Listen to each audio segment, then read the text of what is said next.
Diasco Foot, le miroir du football de la diaspora congolaise.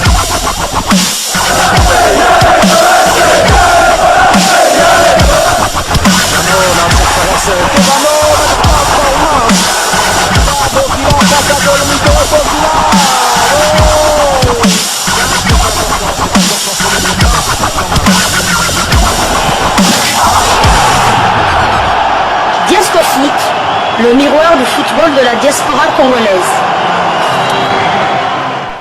Vous êtes sur Diasco Foot, le miroir du football de la diaspora congolaise. Diasco Foot vous dit bonjour, tout le plaisir est pour nous de vous retrouver, mais surtout de savoir que vous êtes nombreux en train de suivre votre chaîne YouTube dédiée uniquement aux footballeurs de la diaspora congolaise. Time is up, c'est l'heure de partager avec vous quelques news que nous avons pu récolter et pour vous concernant certains de nos internationaux ou des binationaux qui se sont illustrés dans leur championnat respectif. Et pour le numéro d'aujourd'hui, nous allons le débuter du côté de la Belgique en Jupiler Pro League, première division belge, où Ntingi et Pierre-Yves Ngawa et le club de Louvain tiennent le choc dans le derby flamand devant le Cercle de Bruges. Ntingi et Ngawa ainsi que leur club de Louvain ont concédé un match nul de 0 but partout face au club de Bruges et cela en match comptant pour la 25e journée du championnat. Le jeune attaquant congolais a été titularisé lors de cette grosse explication de cette journée et s'est très bien comporté.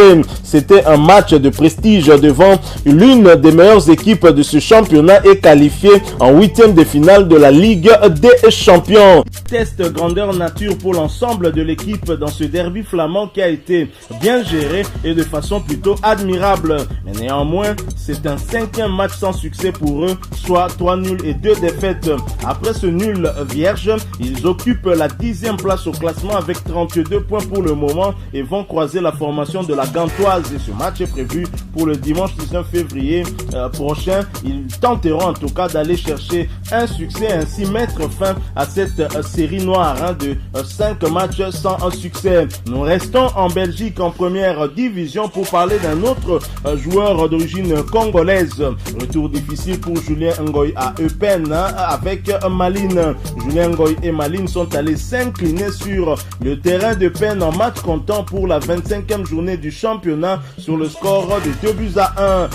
L'attaquant congolais a fait son apparition sur la pelouse en deuxième partie de la seconde période. Le match a été serré comme le montre d'ailleurs le score à la fin du temps réglementaire.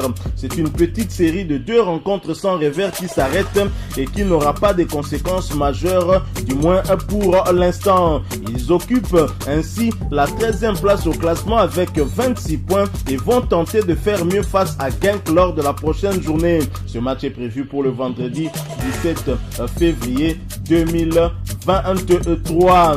Nous allons poursuivre avec ces quelques informations que nous avons prévues pour vous. Nous quittons la Belgique et nous allons cette fois du côté de l'Espagne. Espagne où il y a eu une victoire de Cadiz.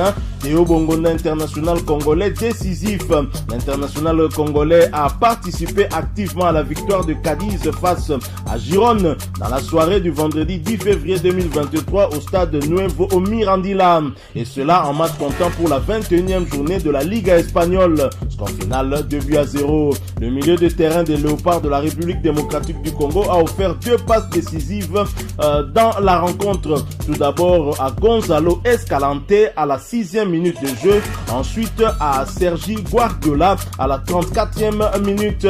Titulaire, Théo Bongonda, auteur de ces 2 assists, a cédé sa place à la 87e minute de jeu. Après un travail très bien réalisé, il a été décisif puisque ces 2 passes décisives ont permis à son équipe de remporter ce match. Et d'ailleurs, l'ailier congolais compte désormais 2 passes décisives à son actif depuis le début de la saison. Grâce à cette victoire à domicile, Cadiz prend la 15e place au classement partiel du championnat espagnol de première division avec avec 22 points au compteur. Quant à Théo Bongonda et ses coéquipiers, ils seront reçus par le FC Barcelone, leader de ce championnat. Ce match est prévu pour le dimanche 19 février prochain au Camp Nou et le match se jouera sous le coup de 21h heure de Kinshasa. Un très gros morceau. Il faudra à Théo Bongonda et à ses coéquipiers de réaliser un exploit. Le FC Barcelone est sur les nuages pour le moment avec une très bonne dynamique. Le FC Barcelone qui très clairement en tout cas voudrait remporter la Ligue à cette saison ne voudra pas en tout cas lâcher des points au cours de ce match. Mais Cadiz qui veut sortir de la zone de relégation tentera en tout cas le tout pour le tout au cours de ce match pour essayer de titiller pourquoi pas ce grand du football mondial. Alors nous poursuivons avec ces quelques informations qu'on a prévues pour vous. Nous quittons l'Espagne mais nous n'allons pas très loin, nous allons juste à côté au Portugal voisin où l'on jouait les quarts de finale de la Coupe du Portugal et Braga était aux prises à Benfica de Lisbonne. Ils se sont départagés sur les tirs au but et c'est Braga qui a pris le dessus en inscrivant 5 tirs contre 4. Les joueurs d'origine congolaise Simon Banza n'avait pas été titularisé pour cette rencontre. Il a néanmoins fait son entrée en jeu en début de seconde période. Braga est qualifié pour le prochain tour et Simon Banza quant à lui, il a augmenté en tout cas son capital temps de jeu. Il en est à 1569 minutes sur les 2970 possibles. Il a participé à 29 des 33 matchs de son équipe avec à son actif 8 buts inscrits et 2 passes décisives délivrées. Prochain rendez-vous pour Simon Banza et le Sporting Braga, ce sera pour le compte de la 20e journée de la Liga Win, championnat portugais de première division, et ce déplacement sur le terrain de Maritimo. Ce match est prévu pour le dimanche 12 février 2023 sous le coup de 21h30 heure de Kinshasa. Nous continuons avec ces quelques informations. Nous quittons le Portugal, nous allons aller du côté de UK, United Kingdom, en Angleterre, mais nous y allons après cette courte pause. Diasco Foot, le miroir du football de la diaspora congolaise. En Angleterre, on jouait la 30e journée du championnat anglais de 2e division Championship. West Bromwich se déplaçait sur le terrain de Birmingham. Défaite à l'extérieur de West Bromwich 2-0. Diangana avait été titularisé au cours de ce match mais il n'a pas disputé l'intégralité de cette rencontre puisqu'il a été remplacé à la 55e minute. Il faut rappeler que c'est sa deuxième titularisation consécutive. Et au terme de ce match et après cette défaite 2-0, West Bromwich campe à la 5e position au classement de Championship avec 12 victoires, 8 nuls et 10 défaites. 39 buts ont été inscrits contre 32 encaissés. Quant aux joueurs d'origine congolaise, Diangana, il a 2015 sur les 3150 minutes en termes de temps de jeu. Il a participé à 32 des 35 matchs de son équipe. Il a déjà inscrit 4 buts et délivré 3 passes décisives. Prochain rendez-vous pour Diangana et West Bromwich, ce sera pour le compte de la 31e journée de Championship et la réception de Blackburn. Ce match est prévu pour le mercredi 15 février 2023 sous le coup de 21h heure de Kinshasa. Quittons l'Angleterre, allons du côté de l'Italie où se jouait la 22e journée de Serie A italienne. L'AC Milan était aux prises au Torino, victoire étriquée, mais victoire quand même 1-0. Pierre Kalulu avait été titulaire au cours de cette rencontre. Il a d'ailleurs disputé l'intégralité de ce match et cela pour la 4e fois consécutive. Après cette courte victoire sur Torino, l'AC Milan occupe la 3e place de Serie A avec 12 victoires, 5 nuls et 5 défaites. 38 buts ont été inscrits par eux contre 30 encaissés. Pierre Kalulu a quant à lui 2257 minutes en termes de temps de jeu sur le 2640 possible. Il a donc participé à tous les 29 matchs de son équipe. Et prochain rendez-vous pour Kalulu et l'AC Milan, ce sera pour le compte des 8e de finale aller de la Champions League européenne 2022-2023. L'AC Milan recevra à Tottenham. Le match est prévu pour le mardi 14 février 2023 sous le coup de 21h heure de Kinshasa. Quittons la Serie A italienne, allons cette fois-ci du côté de la Hollande. En Hollande, où le championnat hollandais de deuxième division se poursuivait, encore un but salvateur pour Elton Kabangu avec Willem II. Elton Kabangu et Jérémy Bokila ainsi que leur club Willem II se sont imposés sur le score d'1-0 devant la formation de Dordrecht en match comptant pour la 24e journée du championnat. Les deux Congolais ont pris part à cette explication et c'est important, un succès en tout cas qui leur permet de continuer à maintenir leur cadence. C'est Elton Kabangu qui a encore sauvé les siens en inscrivant l'unique but de la partie. C'était à la 77e minute. C'est son 4e but de la saison qui lui permettra en tout cas de continuer de gagner la confiance du staff technique de l'équipe.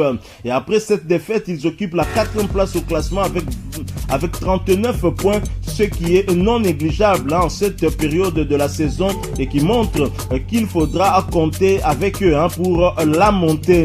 Ils vont donc affronter la formation d'Héracle Almado le vendredi 17 février 2023 pour la prochaine journée. Il faut rappeler aussi que Jérémy Bokila, qui lui est international congolais, même s'il n'a plus été appelé en équipe nationale depuis bien longtemps, n'avait pas été titulaire au cours de ce match. Il a fait son entrée en jeu à la 63e minute et Jérémy Bokila jusqu'à cette journée à 818 minutes sur 2160 en termes de temps de jeu. Il a participé à 23 des 24 matchs de son équipe avec à la clé 6 buts inscrits et une passe décisive délivrée. Nous continuons avec ces quelques informations que nous avons pu récolter pour vous. Nous allons quitter la Hollande. Nous allons aller cette fois-ci dans le golfe Persique, en Arabie Saoudite, où évoluent plusieurs Congolais, mais nous y allons après cette courte pause. Diasco Foot, le miroir du football de la diaspora congolaise. En Arabie Saoudite, on jouait la 16e journée du championnat saoudien de première division et Al-Ettifaq se déplaçait sur le terrain d'Al-Taïeh. Défaite 2-0. L'international congolais capitaine des Léopards de la RDC, Marcel Tisserand, avait été titularisé pour ce match. Il a d'ailleurs disputé l'intégralité de cette rencontre pour sa 17e fois consécutive. Au terme de ce match et après cette défaite, Al-Ettifaq occupe la 10e place au classement du championnat saoudien de première division avec 5 victoires, 4 nuls et 7 défaites. 15 buts ont été inscrits contre 17 buts encaissés. Quant à Marcel Tisserand, il a 1530 minutes sur les 1530 possibles en termes de temps de jeu. Il a donc participé à toutes les 17 rencontres de son équipe. Prochain rendez-vous pour Al-Ettifaq en première division saoudienne, ce sera pour le compte de la 17e journée et la réception de Al-Ittihad. Ce match est prévu pour le jeudi 16 février 2023 sous le coup de 18h30 heure de Kinshasa. Nous poursuivons avec ces quelques informations et nous allons chuter en allant du côté d'Afrique du Sud. En Afrique du Sud où l'on jouait la 16e des finales de la Coupe nationale, l'international congolais Karim Kimvidi et Marisburg United se sont inclinés devant Kaizer Chiefs sur le score de 2-0 hier vendredi 10 février 2023 au Harry Gwala Stadium en match comptant pour les 16e de finale de la Coupe d'Afrique du Sud.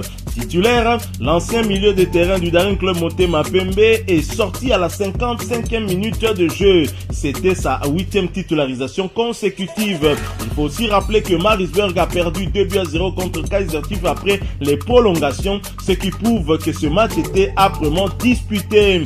Karim Kimvidi, qui évolue plutôt bien de ce côté-là, à 1202 minutes sur les 1740 en termes de temps de jeu. Il a donc joué à 18 des 19 matchs de son équipe et il a donné 2 passes décisives. Jusque-là, il n'a pas encore inscrit de but. Prochain rendez-vous pour Marisburg, ce sera pour le championnat Première Ligue Soccer et pour le compte de la 20e journée et ce déplacement périlleux sur le terrain de Orlando Pirates. Et ce match est prévu pour le vendredi 17 février 2023 sous le coup de 18h30 heure de Kinshasa. Voilà, nous sommes arrivés à la fin de ce sujet. Si vous l'avez aimé, n'hésitez pas à nous laisser un maximum de j'aime. N'hésitez pas non plus à partager avec nous votre opinion. Si vous en avez une par rapport au sujet que nous venons de vous proposer, laissez-la nous à travers un commentaire. Abonnez-vous si vous êtes nouveau ou ancien, que vous ne vous êtes pas encore abonné sur cette chaîne Diascofoot, parce que nous sommes le miroir du football de la diaspora congolaise. Et n'oubliez pas qu'en vous abonnant apparaîtra une petite cloche de notification. Cliquez dessus pour ne plus rien manquer des prochaines vidéos que nous allons vous proposer. Encore une fois, merci à vous, avec espoir de vous retrouver très bientôt avec un autre sujet d'actualité. En attendant, portez-vous bien et Diascofoot vous dit au revoir.